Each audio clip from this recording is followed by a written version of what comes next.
Pemirsa Bali TV, sektor pendidikan menjadi salah satu sektor yang terdampak langsung wabah COVID-19. Jenjang pendidikan dari pendidikan dasar hingga pendidikan tinggi menerapkan sistem daring. Tentu hal ini menjadi tantangan bagi lembaga pendidikan tinggi, apalagi pendidikan tinggi swasta. Nah, bagaimana menyikapi kondisi ini dan apa strategi yang diterapkan agar pola pembelajaran tetap bisa terlaksana? Malam ini kita telah terhubung dengan Rektor Universitas Hindu Indonesia, Profesor Dr. DRH Imade Damriyasa MS. Selamat malam, Om Swastiastu, Bapak. Om Swastiastu, selamat malam. Selamat malam, Bapak. Bisa dijelaskan kepada pemirsa Bali TV dan juga masyarakat di Bali ini, bagaimana UNHI sendiri menyikapi kondisi wabah COVID-19? Iya.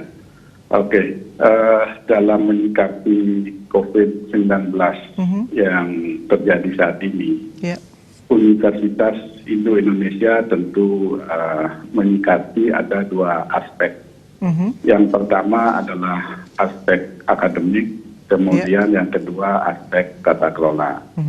Nah, kemudian dari aspek akademik, terutama dalam proses pembelajaran, tentu dengan kondisi seperti ini yang bisa kita lakukan adalah melalui proses pembelajaran jarak jauh atau yang dikenal dengan proses pembelajaran daring. Nah, kebetulan Universitas Hindu Indonesia sebelumnya sudah menyiapkan piranti-piranti untuk proses pembelajaran daring ini. Sehingga dengan adanya COVID-19 ini otomatis pelaksananya kita bisa laksanakan. Dan selanjutnya tentu ini akan dituangkan di dalam pedoman akademik dari Universitas Hindu Indonesia. Kira-kira apa tantangan UNHI ini ketika menerapkan sistem pendidikan daring, Bapak? Iya, jadi tantangan yang kami hadapi di awal adalah belum familiarnya sivitas akademika, baik dosen maupun mahasiswa terhadap teknologi informasi yang kita terapkan. Tetapi karena harus kita melaksanakan tugas, jadi dosen harus memberikan kuliah, kemudian proses pembelajaran harus tetap berlangsung, sehingga hanya di awal-awal kita mengalami kendala tersebut. Dan sekarang malah kuliah, malah ujian terbuka kita laksanakan melalui proses daring. Jadi ini tantangan yang ke depan perlu kita hadapi adalah bagaimana menyiapkan proses pendidikan daring ini yang tertuang di dalam kurikulum dan proses pembelajaran. Iya, Bapak, kemudian ini apa strategi khusus, Pak, yang diterapkan dan bagaimana protokol kesehatan dilaksanakan di kampus, Pak, tadi terkait COVID-19? Iya, jadi saya kira kalau strategi secara umum kita ikuti arahan dari pemerintah, yaitu belajar dari rumah untuk mahasiswa, kemudian bekerja dari rumah untuk dosen, pegawai. Tetapi secara khusus kami dari Universitas Hindu Indonesia setiap harinya harus ada misalnya dari pihak pimpinan atau dari pihak pegawai yang standby ada di universitas.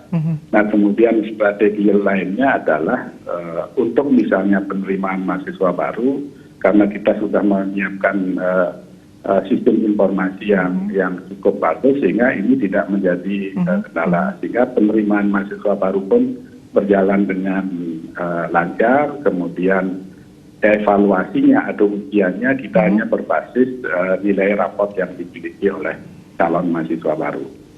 Ya, baik Pak. Ini langkah nyata yang dilakukan UNHI itu sendiri seperti apa, Pak, dalam penanganan COVID-19? Ya, jadi langkah nyata UNHI dalam menghadapi pandemi COVID-19 ini ada dua hal. Yang pertama adalah langkah nyata yang terkait dengan dampak COVID-19 terhadap mahasiswa. Jadi oleh karena itu Universitas Hindu Indonesia mengambil kebijakan untuk mahasiswa baru diberikan keringanan untuk mencicil biaya pendidikan. Jadi 60% bayar di depan, kemudian 40% nanti bisa dibayar setelah menjelang ujian tengah semester. Jadi ini langkah nyata dari UNHI terhadap mahasiswa yang terdampak. Oke. Nah, kemudian langkah nyata dari Universitas Hindu Indonesia terkait dengan partisipasi penanggulangan COVID-19, UNHI telah membentuk Satgas COVID-19 yang diketuai oleh Wakil Rektor Bidang Kemahasiswaan.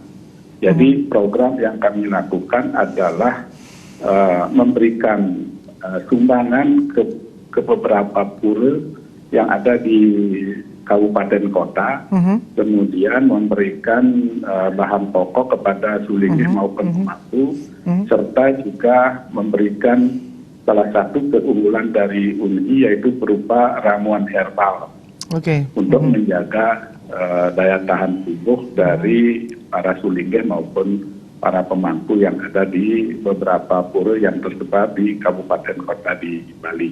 Jadi itu langkah-langkah nyata UNHI kaitannya dengan COVID-19 yang kita laksanakan, yang kami laksanakan di Universitas Hindu Indonesia. Baik, ada 60% di depan yang bisa dibayarkan dan kemudian 40% di tengah semester ya.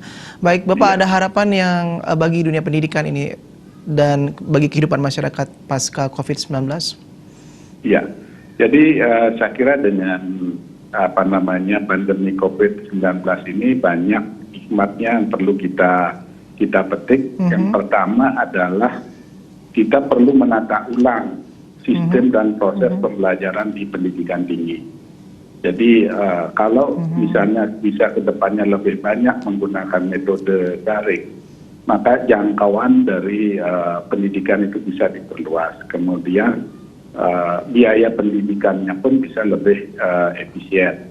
Jadi ini kesempatan untuk menata ulang sistem dan proses pembelajaran di pendidikan ini. Nah, kemudian harapan berikutnya, karena kalau kita lihat di Indonesia lebih dari 95% penyelenggaraan pendidikan tinggi di Indonesia adalah dikelola oleh universitas swasta, maka pada kondisi seperti ini bisa menjadi evaluasi dalam menjalankan politik anggaran di bidang pendidikan, terutama di pendidikan tinggi. Nah, kemudian yang berikutnya adalah harapan kami dari Universitas Hindu Indonesia kepada masyarakat adalah terus menjalankan pola hidup bersih dan sehat. Jadi pola hidup yang efisien, kemudian pola hidup yang mengutamakan kemandirian. Jadi dengan pandemi COVID-19 ini banyak tatanan-tatanan kehidupan yang perlu kita rubah, sehingga ada istilah yang sekarang ini banyak digunakan adalah menuju kehidupan yang new normal. Iya, baik. Terima kasih Bapak atas waktunya untuk malam hari ini, dan pemirsa, demikian wawancara kami bersama Rektor Universitas Hindu Indonesia, Profesor DRDRH Imade Damriasa MS, ini terkait strategi perguruan tinggi hadapi wabah COVID-19 dalam Bali Post Doc. Tetaplah di Bari TV, salam Indonesia.